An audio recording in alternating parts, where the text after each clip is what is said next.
We're here with a very exciting show today, and we're going to be talking about how to save the post office and, in general, protect the public sector from privatization attempts.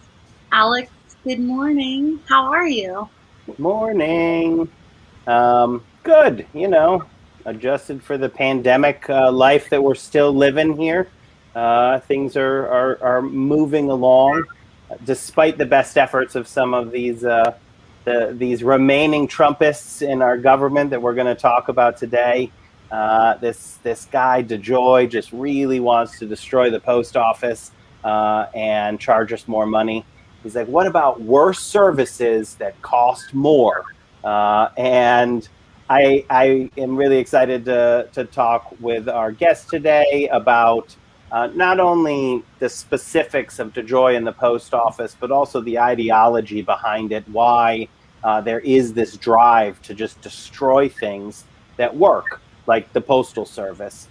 So joining us to discuss that is Porter McConnell, who is with Save Our Post Office, whose name I think really spells out where we are on that. Porter, thanks so much for joining us here on Solidarity Live. Good to be here with both of you.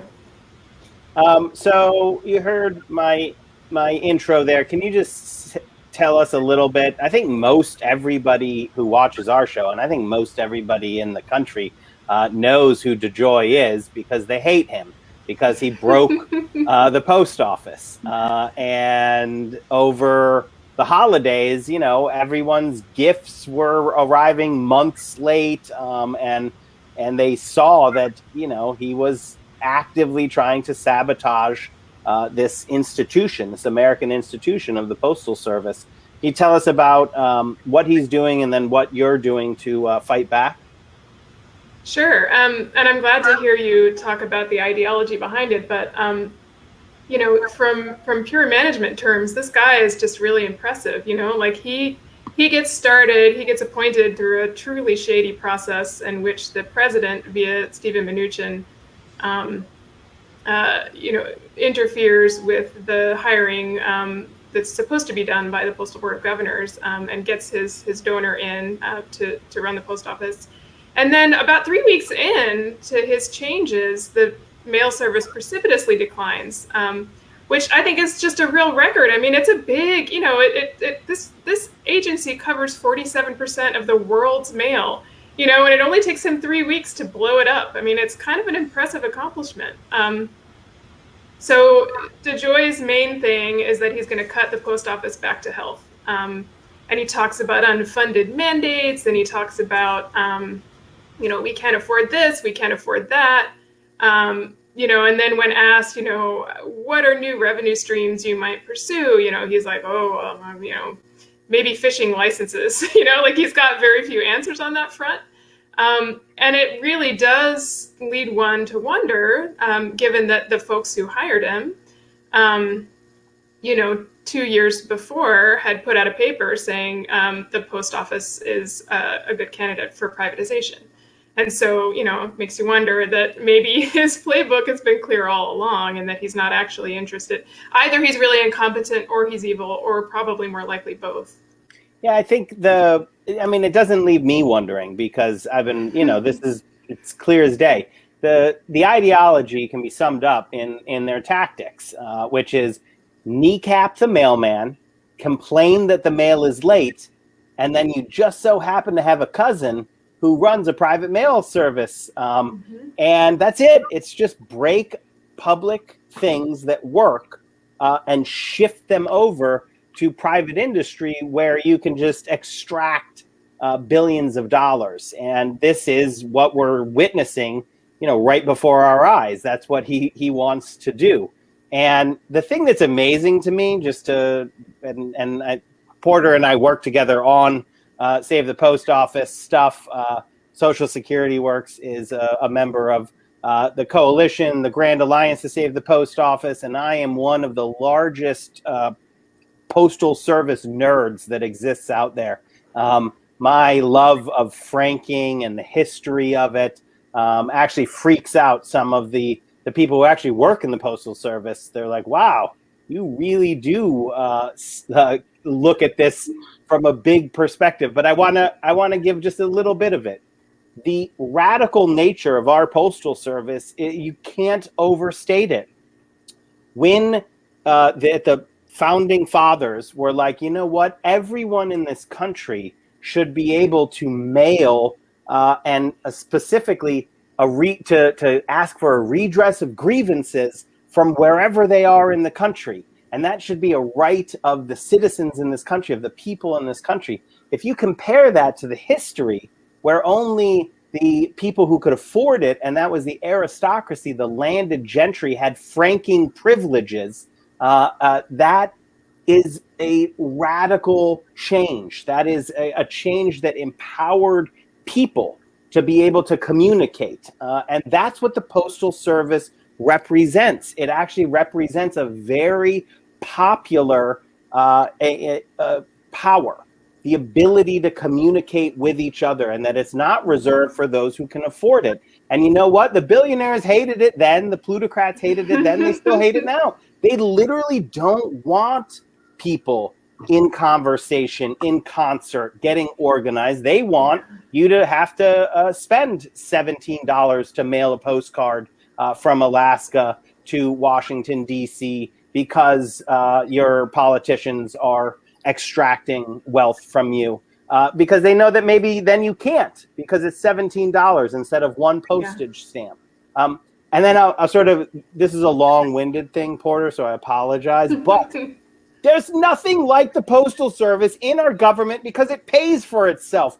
That's ridiculous. Why? Why should it pay for it? Why should it have to be profitable? It's not profitable.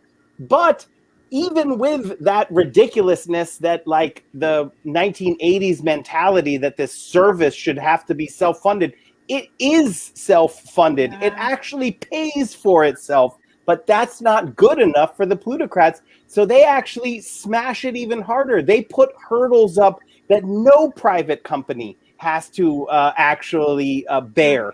With their pension obligations, they actually, by law, made it so that it's impossible for the Postal Service to show what they demand that it shows green in their pension obligations, but it's impossible to do so. It's totally ridiculous, and it's all concocted.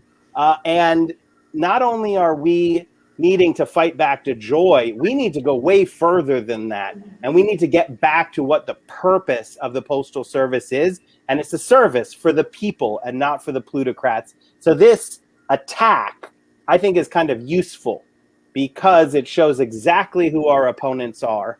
And I don't know if you think I'm being too optimistic, but I think we can win because they've overreached.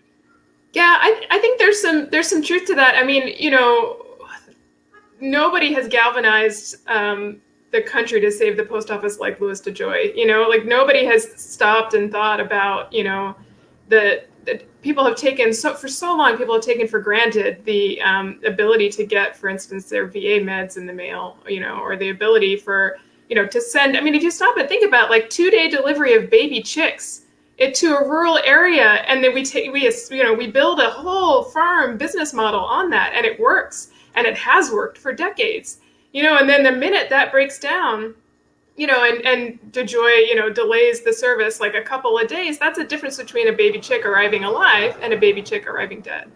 And I have traveled a fair amount, and I have to say, our post office is really quite exceptional. I mean, the speed that we depend on, the outrage we have when a letter goes missing or it's delayed, that I think it's born of being spoiled, and that's great, but it is true that like somebody threatens that, and we really mobilize. So we saw this. We had a combined total of 1,100 events outside of post offices this past summer.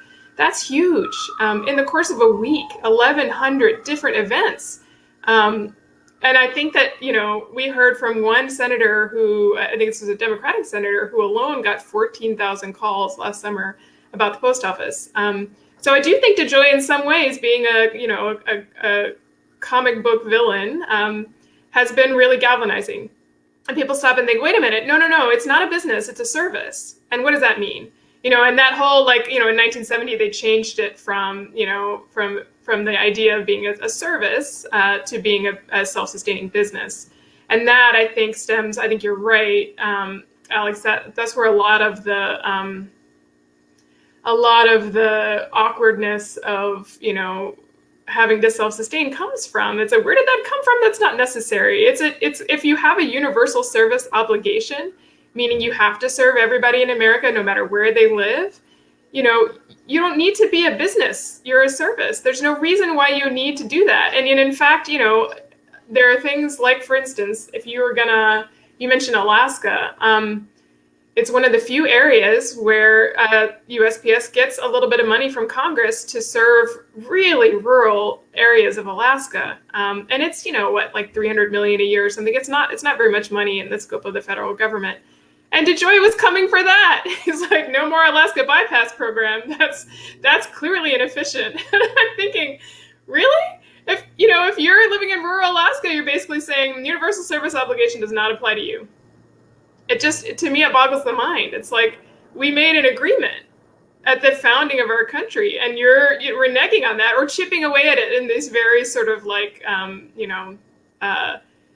little bit here, a little bit there ways. And I think people are truly alarmed. Well, and Porter, you bring up so many things that I think are really important. I didn't even know about the baby chick one. That's terrifying. We're shipping baby chicks and they're ending up dead. That's like small farmers do it. Yeah, it's part of their business model. That makes me really sad. It's really tragic. Well, so one of my best friends is a social worker, and I don't really know if a lot of people realize the extent to which the slowdown in mail was affecting her ability to do things for people in like life and death situations, whether it was getting documents they needed to procure housing, or again, a lot has been said about the meds. People, we really do rely on this interconnected system. And you're right, we are spoiled. And you're right, it is a good thing. It is a really beautiful thing that we can share goods and services and information this easily. And it's really fascinating to me the way this incredibly, we said evil or corrupt or both. I mean, whatever you want to call the Republicans, they really are relying on people to be complicit in their own destruction. And it is kind of nice to see people galvanizing for the post office, because what it says is, you know what, we're not as dumb as you think you are. We do see what you're up to, and we're not down.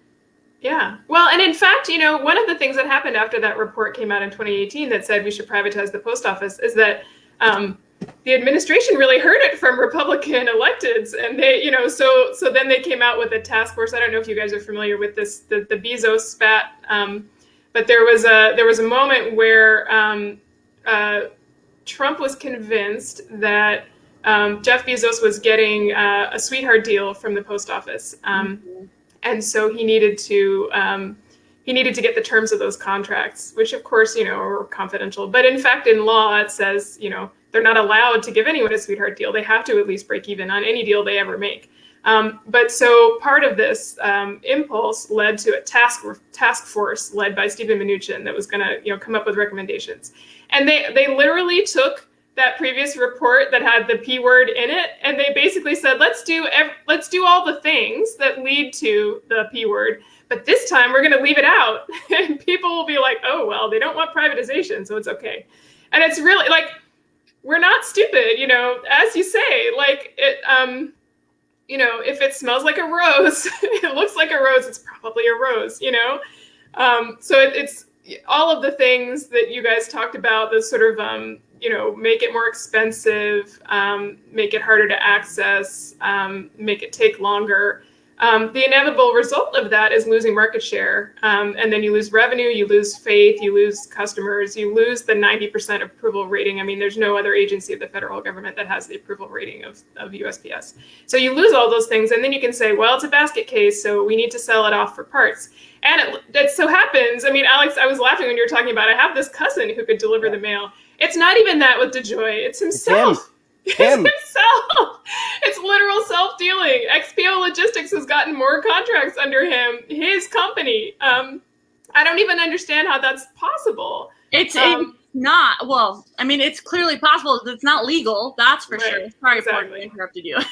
No, exactly, and that's why there are calls to to have him arrested. Like, it's not legal. He should be. He should be arrested. He should be so. At Social Security Works, we primarily deal with and represent seniors, people with disabilities, people who rely on the Postal Service to live, and because mail medications and also all of the information about Medicare and Social Security, the U.S. Postal Service is so reliable that for legal documents, if it's been sent through USPS, it actually counts, right? Like, that's legal. It's like, nope, you can't pretend like you didn't get something because it was mailed through the Postal Service. And so the whole life of people who might not be as mobile as others, who might be more homebound than others, relies on the Postal Service as the interconnectedness to be part of our society. And DeJoy has shredded that, right? If you've relied on something for decades and it's working as it should, and then all of a sudden this guy comes in and then your meds aren't getting there and you can't make sure that you're paying your bills, and then answers are like, oh, just go online. And I'm like, have you met people? Yeah. Have you met my godparents? No, they're not going to go online. They don't even have a computer. Their friend has one computer that everyone from their church goes to, and then one person is accessing it and they try to read the information from it. Like, that's the reality here. Yeah. The reality is that these technocrats who are just totally out of touch with people. And then you have these criminals who I think are just classic evil characters. My daughter is 2. She's almost 3. When she watches stories, she generally can say, that's the bad guy, that's the good guy. I mean, you look at DeJoy and she'd be like, that's the bad guy. Steve Mnuchin, he's a Bond villain, right? I mean, this guy is cut from the cloth of villainry. These are the people who are still in charge. Their vision is still in charge. And it makes no sense because that's not who Joe Biden is. Joe Biden's not a villain. Joe Biden's from Delaware, where my godparents are from. He understands what people need. They need a postal service they can count on. The United States of America's post office. This is a system for the people. And why he's allowing these villains to attack the system and to sabotage his agenda is beyond me. He needs to weigh in here on DeJoy and get him out. 100%. I think there's this still, to me, mysterious politeness coming from the Democrats right now, and we don't have time for that. It's really frustrating. I think that there's this sense that, let's follow the procedure, let's do it the right way. And I am sensitive to the argument that we don't want to be norm busters the way that, the Trump administration was.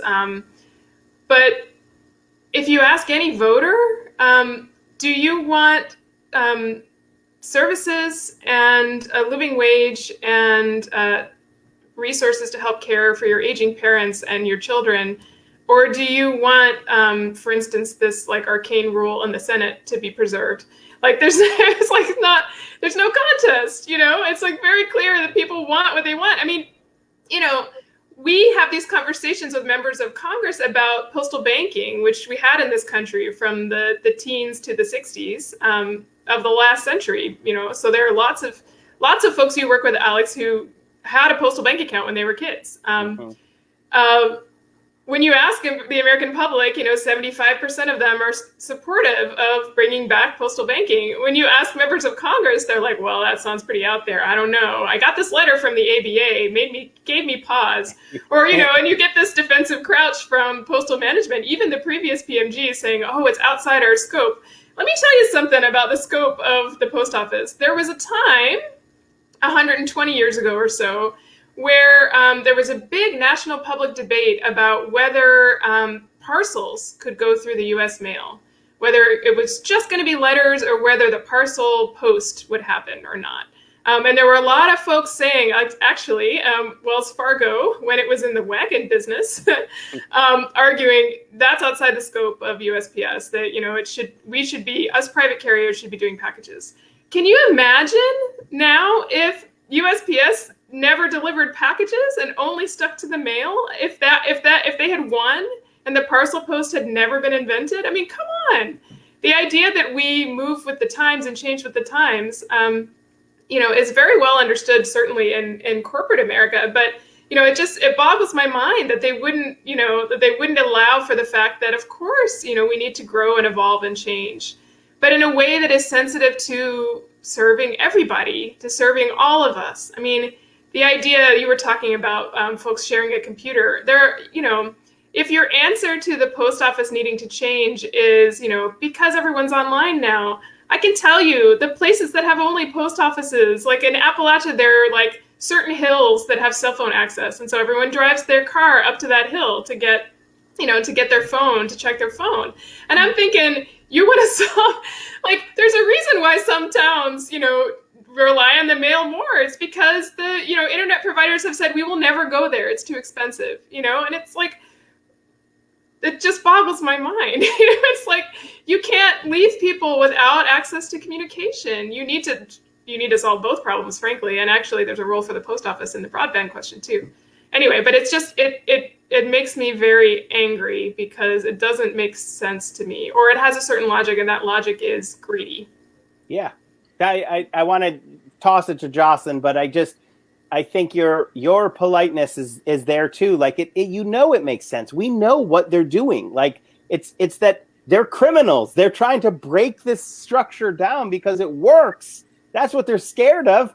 It doesn't make profits. No one can skim from it. There's nobody involved who can buy a yacht. That's what they're scared of. They like being the yacht buying class, right? And what I want to do is get rid of the yacht buying class. We should not only add postal banking, all broadband should be done through the postal service, and it should be accessible to every single person in this country. Get rid of the telcos. They're building on our infrastructure anyways. Like, these questions are really simple when you get down to it. And I think the timidity of the politicians is based on the fact that the plutocrats have big sacks of money that they just lay down in front of these politicians. And they're like, here is the money that I can offer you.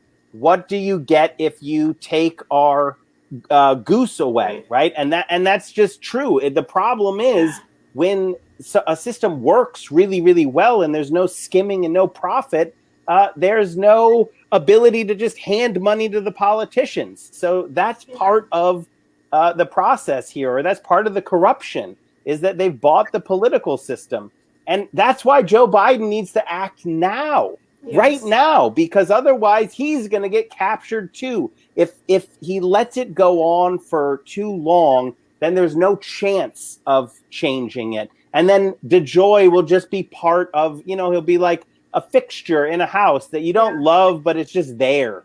And he owns it politically. Yeah, exactly. So, I mean, like, I throw it over to Jocelyn. I just took your question, Jocelyn. No, it's okay, Porter. I mean, do you want to say anything about that? Because you're the expert here.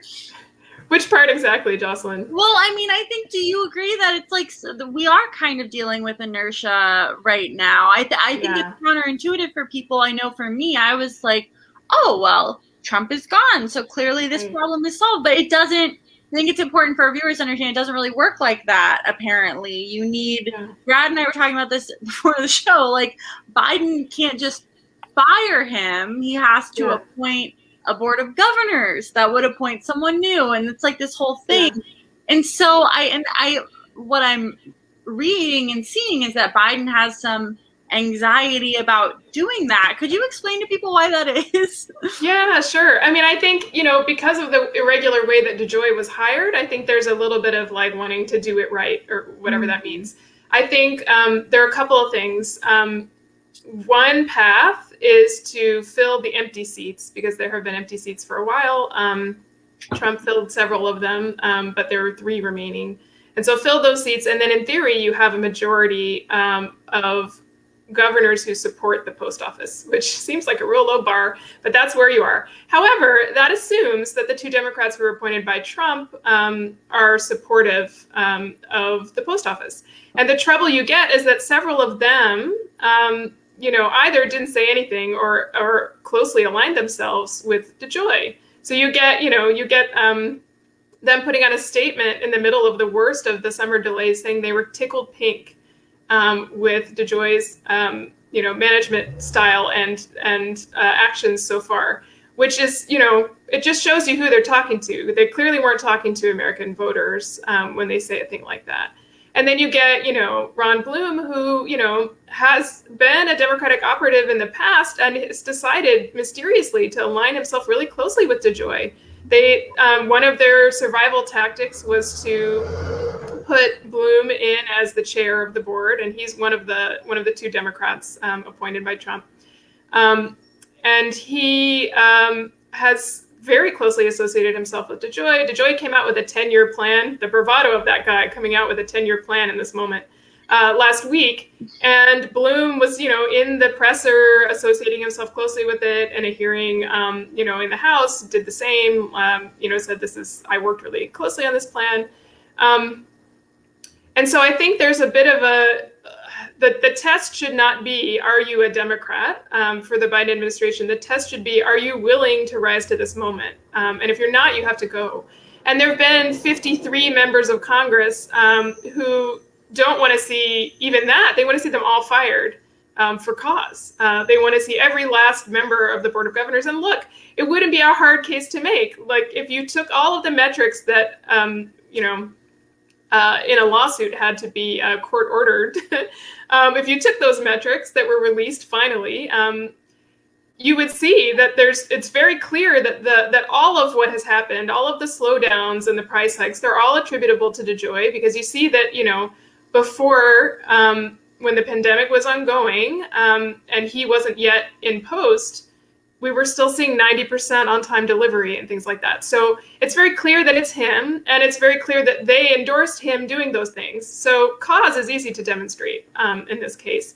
And so I think there's a real question of, do we need to just fill those seats, or do we need to, fire the whole board?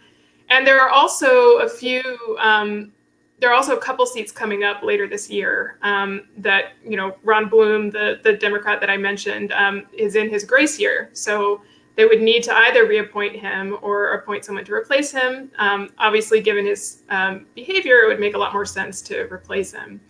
And then one of the Republicans is up this December. So they've got a chance to fill the board with people who actually support the future of the post office. And I think you're absolutely right. They need to take that chance. One thing that we sometimes overdo is this process stuff. You brought it up. The American people don't care about process. And the truth is that the way you get an agenda done in DC is you got to make it known what you want, right? So like the fact that Biden hasn't said, this is what I want to do with the Postal Service, leaves the driver of the Postal Service as DeJoy, who is very clear with what he wants to do, right? And so the board has been captured, and they're actually not holding DeJoy accountable to another vision. They're, pushing forward his vision.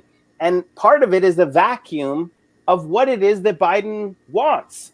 And so that is so key, like if you hold up your hands and you're like, well, there's nothing we can do with the process. It's just garbage because the least you can do is spell out exactly what you want the Postal Service to do. And then if it doesn't do that, be like, and you're gone. And I mean, this is like remedial management, right? Yeah. Like this is stuff on the introductory paragraph of what it means to be a leader, is to clearly articulate your vision so that people can understand where you want to get to. And again, we deal with this with Social Security as well. We're going to talk a bit about a very analogous situation over there with Andrew Saul and David Black, leftovers from the Trump administration. But the bare minimum is articulating that vision And we have been very, nice, polite with the Biden administration because we were like, look, there's a lot. Trump did a lot. I get it. We're in the middle of a pandemic. I get it. But it's spring now. So we had a deadline of the March 23rd. We went with the equinox as our deadline, right? Like you had till spring, but now it's on you. It's on you. And everything that's happening now is on you. And Biden, President Biden, Vice President Harris, Ron Klain, the chief of staff, they need to understand that the DeJoy vision is now their vision unless they make it clear that it's not. Yeah, and I'm glad you brought that up. I think that as you know, the coalition has called on them to make a speech, that a presidential speech, and this one writes itself, right? Joe Biden telling the nation, the post office has united us all for, since our founding, and we need to save it and we need to bring it into the 21st century. And here's what that looks like. And it's about a hub for community services. And so it's things that bring in new revenue, but it's also things that are just the right thing to do. Things like senior checks, things like fishing and hunting licenses, a place to do census outreach, basic stuff, right? And also new revenue for the post office so that it, can move with the times. It's a speech that writes itself. And I recognize too that, speeches don't write themselves, and we need a postal czar to write that speech for the president. And to be the leadership when we're in this vacuum, when the board of governors, isn't yet appointed, when DeJoy is still in post, there needs to be a postal czar to be the grown-up in the room. Because, without that, it's hard to get things like a presidential speech. It's hard to get, things like postal banking that require multiple agencies to coordinate. That's a perfect White House role. Yeah. As you guys are talking, we've addressed this a lot on the show, but one thing that's really always boggles my mind is the way these people rely on bureaucratic banality to hide their evil. I mean, Porter, how do you face that? Because you're organizing people, which we need to be organizing people, but save this government agency. How do you get people to understand the magnitude of what we're dealing with when you go out there? I mean, I think storytelling. It's storytelling. And it's the thing that we are worst at because many of us who advocate in DC are too many steps removed from folks who are feeling the effects of the policies that we're fighting for. Or it's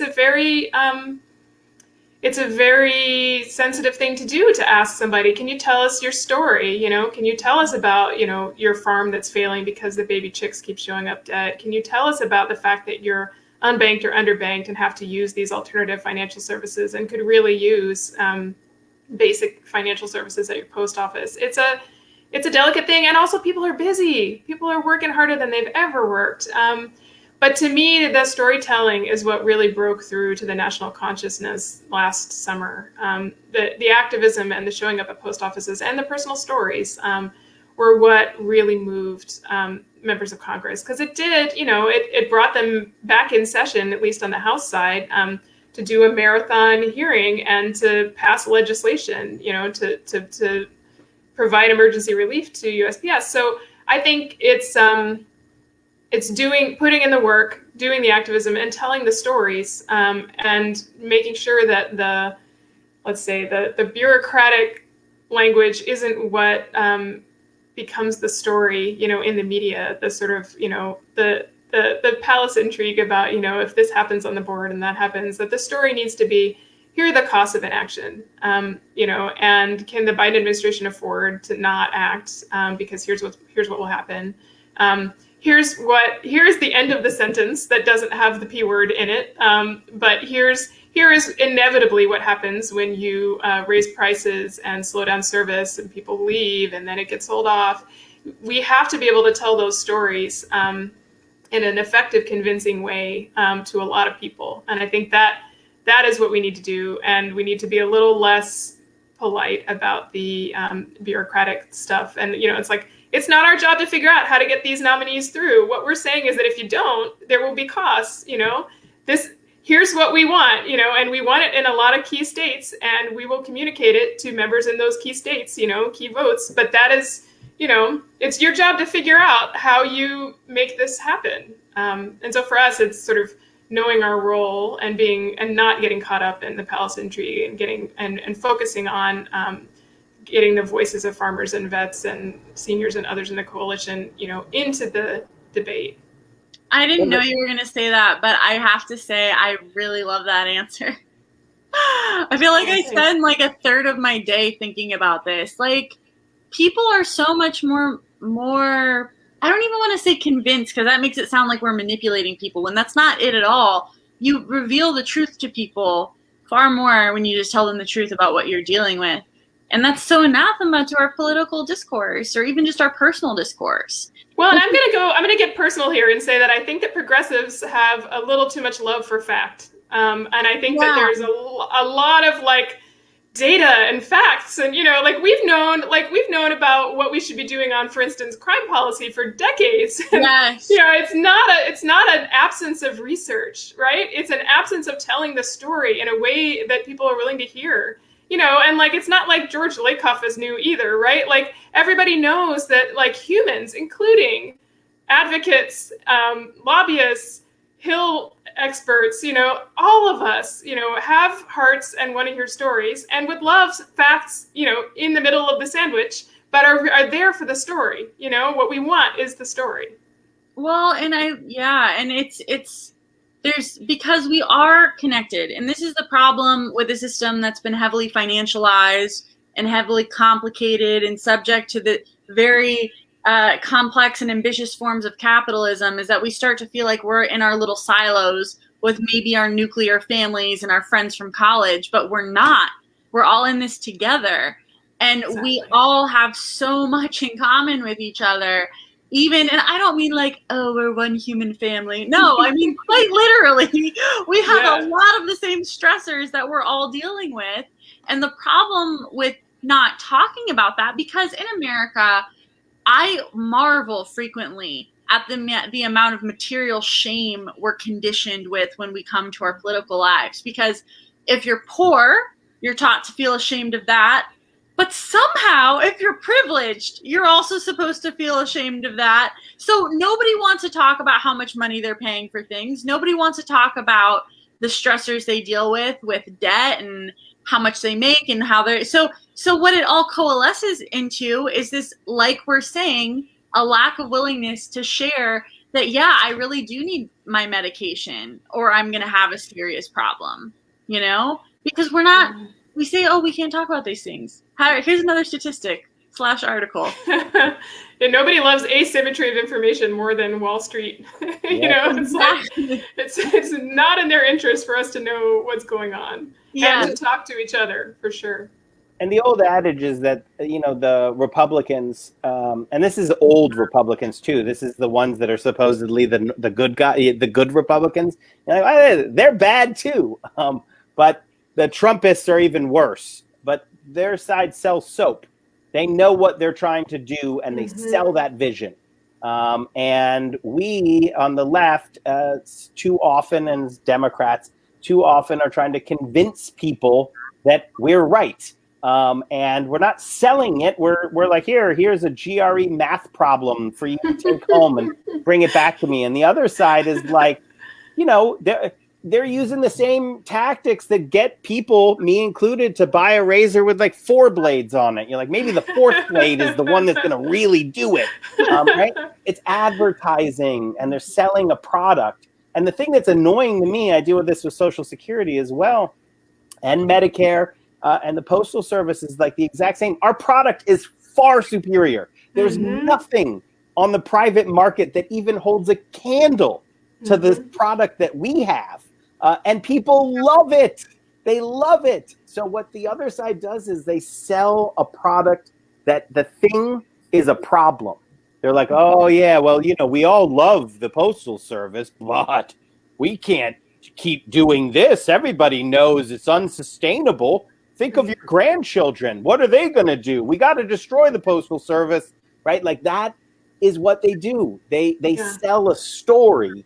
and we're giving people GRE math problems. But I will say that the stories are super important because it's emotional. And once you get to that, once you're willing to share in this emotional way, that like what the Postal Service means to people, what Social Security means to people, then you're dealing with the most powerful force there is, because then people are like, you're trying to take away something that I love. And as soon as we get that, that's where we win. And so you brought up Lakoff first, the sort of like end of that is we need to be on offense. We need to be aggressively selling the vision that we have. My vision is that when you mail something, it gets to where you're going and it doesn't cost you a fortune. My vision is the same way you can get a postal banking order, right? There's already money structure in the bank. You can go to the bank and get basic banking services instead of a payday loan operation that Steve Mnuchin is making, billions off of, along with the other private equity barons and goons. My vision is that Social Security is expanded and benefits are increased, and we aggressively sell our vision because that's what people want as well. And the only people who are on the other side of us are this very small elite who have oodles of money and the corporate media behind them. But we win when we get our people together in solidarity, raise our voices, and demand what we want. So, Porter, to close out our talk with you, can you tell everybody how they can get in community, involved in the work to save the post office, and to toss DeJoy out on his ear? How can people get involved? The most important thing right now is to call your senators and tell them that you want these new members of the board confirmed and you want it done yesterday. So you can call the main switchboard and have them patch you through to your senators, and just, make that ask. And then we will, we'll keep everybody posted about what we're going to do next. Obviously, we need to figure out a way for those folks to feel empowered to give DeJoy a retirement that the nation deserves. So that'll be the next step. And then, building a proactive vision of the future, like Alex was talking about. What does a hub for community services look like in your community? We want to hear from you. What does it look like for the post office to offer all these things that you can't get, or you can only get really expensively? That's where we're headed. So we will be pushing every step of the way, and encouraging our elected leaders to have a bit more ambition and to meet this moment of crisis and turn it into a much bigger, much more exciting world that we all want to live in. Porter, thanks so much for joining us here on Solidarity Live. And I'm looking forward to winning this fight against the plutocrats and billionaires with you, and not only saving our post office, but building something that's much bigger, much better for the people and not for the plutocrats. Me too. Let's get it done. Let's get it done. Nice talking to both of you. Bye, Porter. Thank you Bye, so much. Jocelyn. So I alluded to this, Jocelyn, and I know you've done multiple events with the Postal Workers Union and the folks who are involved in this fight, and also events with me and with Social Security Works on the fight against, like, literally the same thing on the Social Security side. We've got these two people at the top of Social Security, Andrew Saul and David Black, who were appointed by Donald Trump to destroy Social Security. That's their overt ideological position, written down, right? You can read their own words sang, just like with DeJoy. It's not like we don't know what they're doing or what they want to do. And they're actively sabotaging Social Security in the way DeJoy's sabotaging the Postal Service. With Social Security, you have Andrew Saul and David Black, who actively withheld the relief checks from 30 million Americans in order to sabotage Joe Biden's accomplishment with the American Relief Plan. You have 30 million people who were told they were going to get their checks. Their neighbors and others got their checks and deposits, but people on Social Security didn't, and they were furious. And where were they furious at? At Joe Biden, right? Because they don't know that Andrew Saul and David Black exist. They don't know their names primarily, but it's Joe Biden who's president, and the buck stops with Joe Biden. And that's why Joe Biden needs to fire Andrew Saul and David Black and Louis DeJoy and any of these Trumpist saboteurs who are left in the government to advance their ideological vision, which is absolutely at odds with the vision that Joe Biden, his administration, Democrats in Congress are trying to enact, which the vast majority of the American people support. So it's like it's at a point where my frustration with the Biden administration is quite high because it's so simple. David Black, fire him with the snap of a finger. He's gone. Then Andrew Saul is sitting there alone. Like, just do that today. They delayed checks for 30 million people. That's, like, do that today. Next week, fire Andrew Saul. This is similar to the DeJoy thing. There's a lot of like worry warts in DC who are like, oh no, it's very difficult to fight. It's not difficult. They serve at the pleasure of the president. He can fire both of them right now. But he can definitely fire David Black right away, today, on Friday, whatever the date is today. I know it's in our Chiron. Fire him, because otherwise it's not even tacitly, it's actively associating the Biden administration with the acts that these people, Saul, Black, DeJoy, are perpetrating on the American people. And so I think it's time that we start getting a little bit more straightforward with the Biden administration. He works for us, and he needs to do what we're saying, which in this case with Social Security, it's exactly what he's said as well. He has said, this is what I want to do with Social Security. And it is absolutely at odds with what Saul and Black have said they want to do with Social Security. So it's time, Jocelyn. It's time to get angry that, yes, I get it. There's a lot of things happening. And, I actually am really proud of some of the stuff that's happened. $1.9 trillion out the door, but walk and chew gum at the same time. And the Democratic senators the same way. But it's time. It's time for them to understand that the people are pissed. Well, and I love what Porter said, the mysterious politeness of Democrats. What a wonderful phrase. We should ask her to write that book. Because it's true. I mean, it's like you're saying, Alex. I mean, not only do we need to be angry, we need to be action oriented. This isn't some like mysteriously complex thing that needs 5D chess to be solved. No, you have someone in a position of power they should not have for a number of reasons. Some sort of abstract and ethical, but some are pretty basic. Like, he is profiting from dismantling a government agency. Right. Pretty straightforward. You can arrest people for that. In the olden days, we used to arrest people for that. And I think you're right. I think it behooves us to be very straightforward. And I don't want to say linear, because that's not what I mean, but maybe linear. Not everything is super nuanced. Yeah. Especially, so like, this is the same fight with DeJoy and with Saul and Black.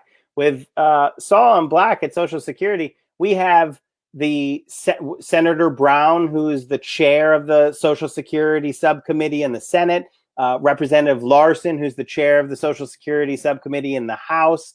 We've got all sorts of other members of Congress on both House and Senate saying, fire these guys, which is in and of itself pretty rare. Right? And same thing with DeJoy. When you've got all of these members, Bill Pascrell is leading the charge on both of them, but just vociferously being like, fire these guys, fire them because they are sabotaging your agenda. With Social Security, you have both unions who are represent people at Social Security, AFGE, Council 220, and the AALJ union, which is the administrative law judges, they have said, fire these guys. That is super rare that the labor, both unions say fire these guys. On the Postal Service side, it's more nuanced because that's kind of more classical, because it's difficult for the unions to say fire our boss, right? Because then the boss retaliates.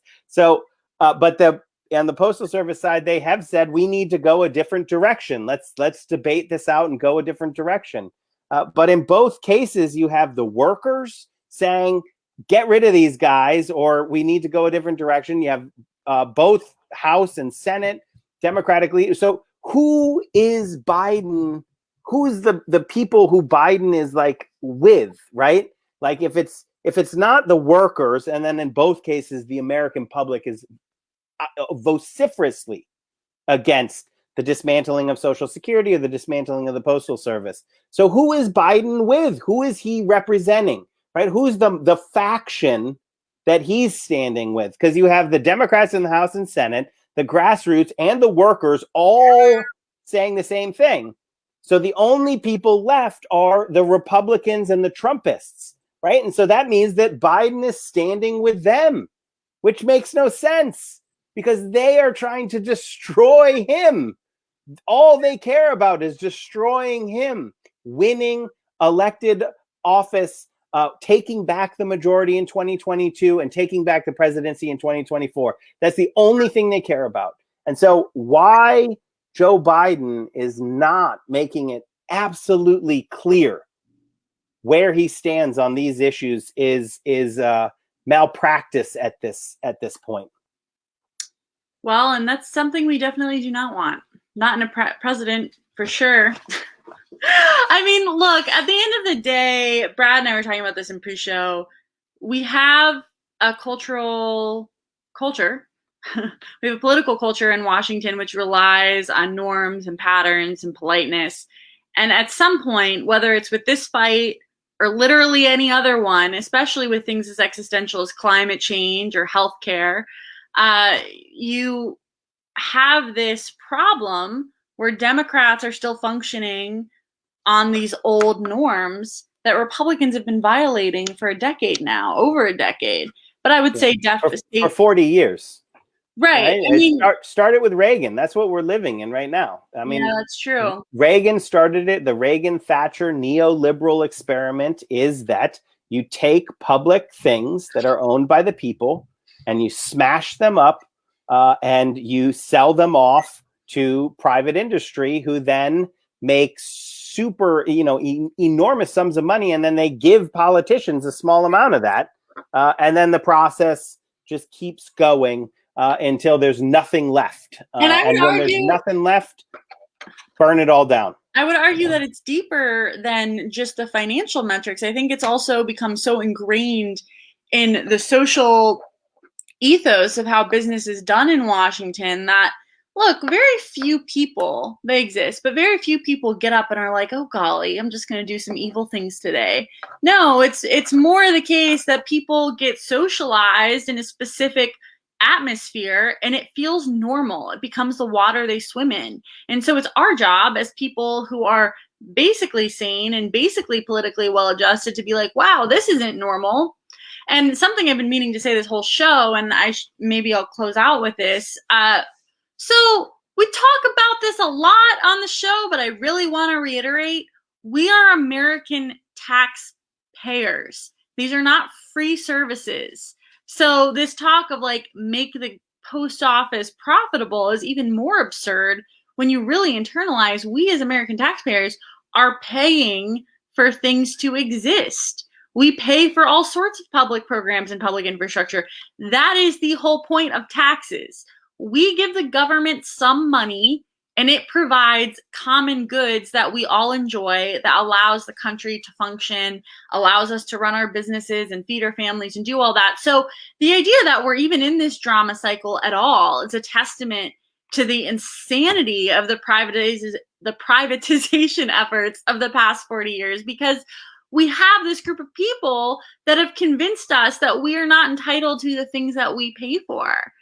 whether it is the Postal Service or public schools or a world where people aren't locked up for a minor drug infraction while Wall Street bankers walk away free after wrecking the entire economy. Like, we are paying for these things and we deserve what we paid for, which is a basically safe and functioning country. Which we don't have at the moment. No, we don't. And Trump just took the mask off, or I'm sorry, the hood off, and, you know, revealed who was riding around in their bed sheets. But they've been riding around in their bed sheets for a long time. So it's not like Trump was the problem. Yeah. The whole system and ideology is a problem, and we need to destroy the ideology. We need to defeat it, because you can't negotiate with it. If a house is on fire and one side is like, hey, we need to put water on that to put it out, and the other side is like, haha, gasoline is what'll put that fire out. Unless you give me a lot of money. The answer isn't to be like, oh, half gas, half water. There's the moderate solution. And you're like, that's not right. Those people with gasoline are arsonists. Get them away from the fire. They started it in the first place. Lock them up. That's what needs to happen. And I think just in sort of a political analysis in the last minute is Biden is doing good things. I am pleasantly surprised with many of the bold things he's talking about. But if he wants to get a $4 trillion infrastructure bill across the finish line, he can't be fighting with these rear guard battles against saboteurs who he's left in behind him, right? If he wants to accomplish this revisioning, this bold agenda for the American people, he cannot leave enemies behind him, because they will attack him and he will be stabbed in the back by Louis DeJoy, by Andrew Saul, by David Black, by the leaders of the Border Patrol. These Trumpists need to be removed from government immediately. And that is the first step. And we're now in spring, so I guess it'll be fine if it's the fourth step. But you can't move forward until you take this step and remove these ideological opponents from the system. They will never stop trying to destroy what we have that works for the people, because they want things that only work for the plutocrats. And the last second, Jocelyn, you know this, the way we beat the plutocrats and all of these things is in solidarity. We stand together. We raise our voices. We are legion and they are limited. They have dozens of people, thousands of people, and we have millions of people standing with us. So don't get frustrated. Don't get demoralized. Stay active, stay engaged, and we're going to build the future for ourselves and our families that we want. Thanks so much for joining us today on Solidarity Live.